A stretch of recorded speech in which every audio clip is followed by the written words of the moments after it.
What it do, man? It's your boy Battle Truth coming to you live and direct from the Battle Truth headquarters. Let's get right off into this, man. Brothers really need to get it together, man. Brothers really need to get it together. As you look into the entertainment world and see everything that's going on, what's crazy about this is you young people need to take heed.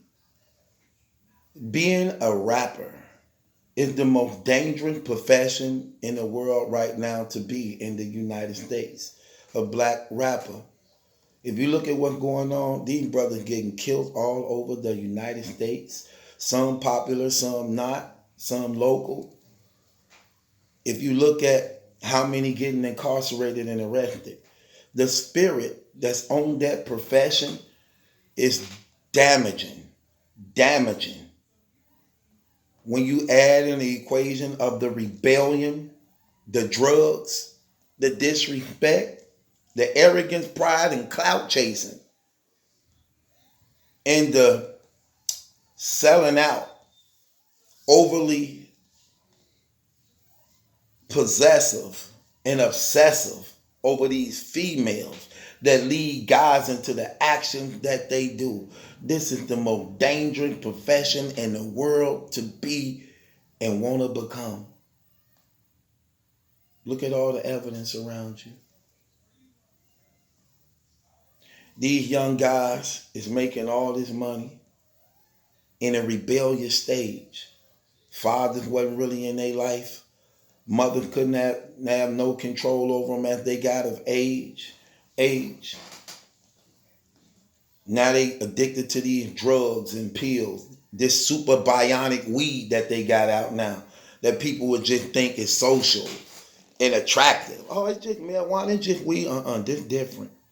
All the chemicals and everything they putting on this super bionic weed now have y'all habits worse than crackhead and the heroin addicts.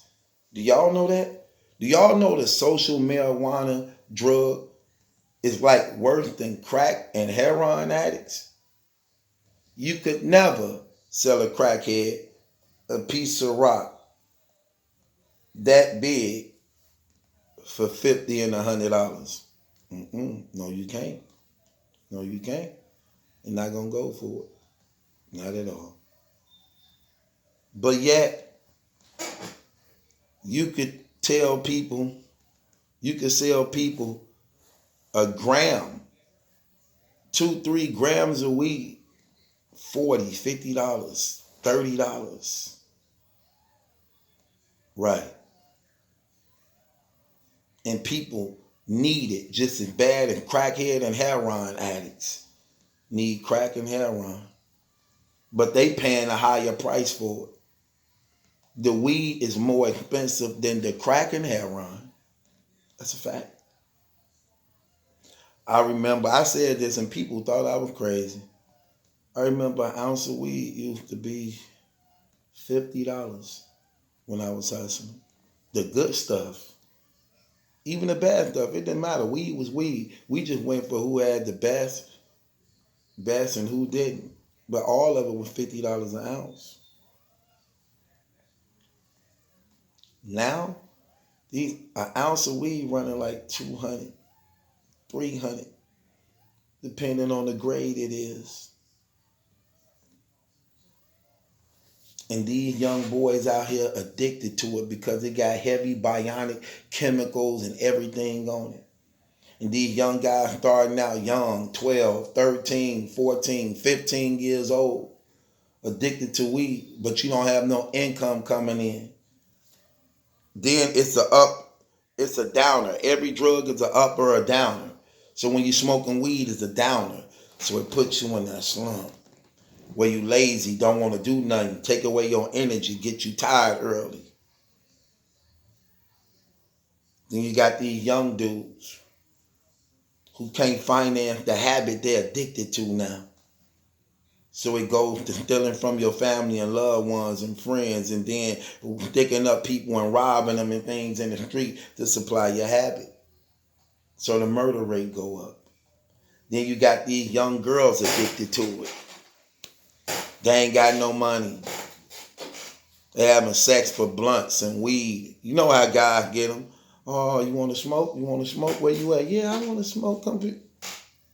It's a wrap. It's a wrap. Then you're looking at all this clout chasing going on in this era, where people who have no talent, nothing to give, know that they can cut on the camera and try to leech off other people's success. Try to leech off other people's success without having nothing to give. The vanity and pride is so dangerous. You got them recording all day illegal actions and putting it on social media just to get likes and views and subscribers and a following. They recording they fighting, guns, drugs, money, murder, all on the internet just to be liked. Live. Telling people your every move live. Hey y'all, what's up? Yeah, I'm around the corner right now. I'm on my way. I'm on my way right now. I'm on my way down the street to tell you something. Horrible. Letting all the stick up men, gangsters set up, people you in beef with, know your every move, where you at. Live. They know the street, everything. Oh, I'm watching it right now. He live right now. Police too. Live on Instagram. Just broadcasting y'all whole lives. Nothing is private. Nothing is personal for y'all. One guy gonna ask me, like, man, why you just blog right there? Why you don't never let people see you go? What? Fam, I'm 45 years old, fam. Ain't none of your business what's all in my house. Who all in my house. What's around my house. Where I'm coming and going. You think I'm one of these young dudes? You think I'm one of these sucker dudes? That stuff don't mean nothing to me. My woman bad. I keep money, my woman bad. I ain't got nothing to prove. I've done that already. I have nothing to prove no more. This is what you get. Period. If I decide to upgrade, add some effect to my stuff, so be it. You ain't finna know my every move, where I'm going, who I walk with, what I got. You ain't finna know that. That's the element of surprise that keep me to the point where I'm able to survive. Think I'm finna just broadcast my life like that? You crazy? It ain't gonna happen. This vanity, this internet is bad. This internet is bad. It's destroying families. From the top to the bottom, people cheating on their woman, breaking up with their wives, all over the internet. Their children getting in rebellion to them because of the internet. Because they not being taught at a young age to be grounded and positioned. And it causing a division throughout the homes. You got all these rappers out here. All these young dudes, rebellious, disrespectful, curse all in front of their mama and father, drink with them, smoke with them, call them by their real name, take from them. Then you putting that money in their pocket, they even worse. Now you really can't tell them nothing. Everything they do escalate even higher. Before they got famous, they was already messing around with 2-3 girls. Now you got a girl all over the state, all over the country, because you popular and famous now. So you fall into the Magic Johnson, Eazy-E, HIV situation. Wilt Chamberlain them stuff. Then their drug habits was only at a certain price because of how much money they was making. So if you take a dope fiend, because a lot of you people smoke weed, don't think y'all dope fiends. Yeah, that's dope fiend stuff too. Because you addicted to it. You can't stop. You being controlled by it. And you make up excuses to keep it going, even though you destroying your own body. See, a lot of people try to desensitize it from crack and heroin, popping pills. Like, no, I just smoke weed. I don't do nothing. It's still drugs. It's still dope, no matter how you look at it. And it going into your body that's going to destroy your body. And it take you to a high, which is programmed in the Bible as sorcery. It ain't no good way to try to put it to try to make it seem cool and attractive and social. It's not. It's dope. period. And at one time, you didn't do it. So you desensitized yourself and you volunteered to destroy your own self. Because that's what it does. Anytime you put that smoking stuff in your lungs and all that, you are destroying your natural organs, which leads to cancers and heart disease and all these things. A lot of other things could do it also. But the Bible talk about these things, and drugs is a form of sorcery and witchcraft. Now, when you got these guys who before they got this paper, they just had these weed habits. Now you get them money, it goes higher. It goes higher. Now I don't just smoke 2-3 blunts a day. Now since I getting all this money, now I smoke a half ounce, an ounce a day. See what I'm saying? Now I don't just smoke that type of weed. I smoke the good type of weed. Right. And the people who supply you know your reputation and how much money you make, they're going to make sure they keep you with the good stuff to keep you addicted to it. Could you imagine the dope dealers who plug in these music people in the industry who are addicted to the dope? That's why it's hard for them to get off. Say, for instance, if I was a drug dealer and I had Whitney Houston, Bobby Brown, Michael Jackson, what? I'm giving them the best top of the line dope to keep them addicted. So that they could always come holler at me. Man, my guy, you know how dope go. Who got the good stuff? Who got the good stuff? Right. Who got the good stuff? Which keeps them addicted. It makes it worse when they get that money in their pocket.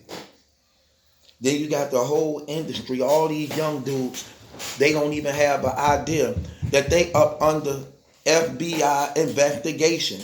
Every last one of you rappers, I don't care who y'all is, Snoop, T.I., Game, if you black, you in hip hop, you rapping, you making money, Yo Gotti, Jay-Z, Puffy, all y'all under investigation. Every last one of y'all, make no mistake about it. Don't be fooled and think, no, I got to do something to be up under investigation. You did do something. You young, rich, and black. So you guilty. You guilty. You guilty. No matter how you look at it. You're guilty. Because they believe in some form or another, you tied in with somebody illegal. And if you think about it, man, that's natural logics. It's natural logics. You tied in with somebody illegal. And a lot of these guys can't even separate their success from the streets. They still trying to front people dope and everything. Still trying to be hustling, selling dope. Dude, you in the business. You got a following. You making money. What are you doing? Because they can't separate and cut away from the lifestyle. Some people are addicted to the lifestyle. They're addicted to people calling them, sweating them, jocking them, praising them, wanting to be in the limelight. Then they going right to the studio, recording it all on record and waxing. And then broadcasting their lifestyle on video. Look at all the people who they got locked up. And all these dudes who was in it, who's on the news, who not on news, who was running the internet in some form or another, getting popular and big over the internet. Look. Lil Durk, 6ix9ine, AR-Ab, Rollo, YNW Melly, Soulja Boy, Young Boy NBA, Kodak Black, Bobby Shmurda, Juelz Santana. Look all these brothers locked up. You think they done? They not done. They not done. Not by a long shot. Think one or two of the Migos and them still fighting the case too? They ain't done. The whole hip-hop industry is under investigation. It's going to stay that way. They got hip-hop police for a reason. What do you think the hip-hop police doing? That's a real task force. What do you think they doing? You think they just listening to tracks and... No. Let me tell you what they do. They listen to your music. They go to your concerts. They go to your signings. They go on tour with you. Wherever you pop, they go there. And they look just like you. They look young as y'all, dressed like y'all. We called them 21 Jump Streets when we were coming up. That's what they do. They fit right in. They even allowed to smoke blunts with y'all now, drink with y'all now, have sex with groupies and bust downs with y'all now. They even allowed to do that. They playing chameleon, blending right in. All along, they the police.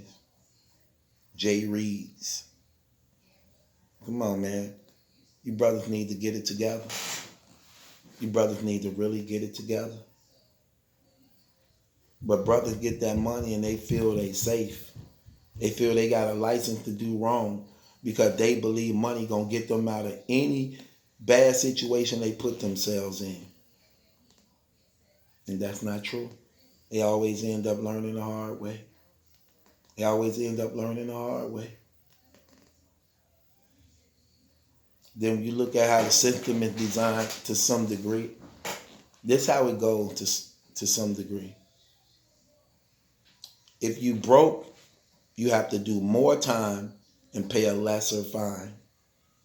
If you got paper, you have to do less time and pay a harsher fine. That's why they ask you your income. What's your income? Oh, he broke. Okay. Instead of giving him 5 years since he broke, give him 10. Instead of giving him 5 years, $300,000 fine, give him 10 years with a $2,000 fine, $3,000 fine. He got money. Okay, instead of giving him 30 years, give him like 5 to 7 and let him pay a $2 million fine. He broke 25, 30 years with a $20,000 fine. Just like that. The moral of the story is this. Brothers need to get it together, get their head right, get in the game, stop selling out. Stop selling out. Have some respect for God, life, your family, and others. Be an example to this world. Be an example to your family and kids. Make smart, wise business decisions. And if you're addicted to that drugs and alcohol, man, how you see yourself is how you treat yourself. Start taking back your life. Start cleansing your body, in your mind, and your spirit, so you can be sober-minded and think wisely and understand your purpose and who you are and what God made and created you for. And it's your boy, Battle Truth. It ain't my judgment that's in question. It's yours.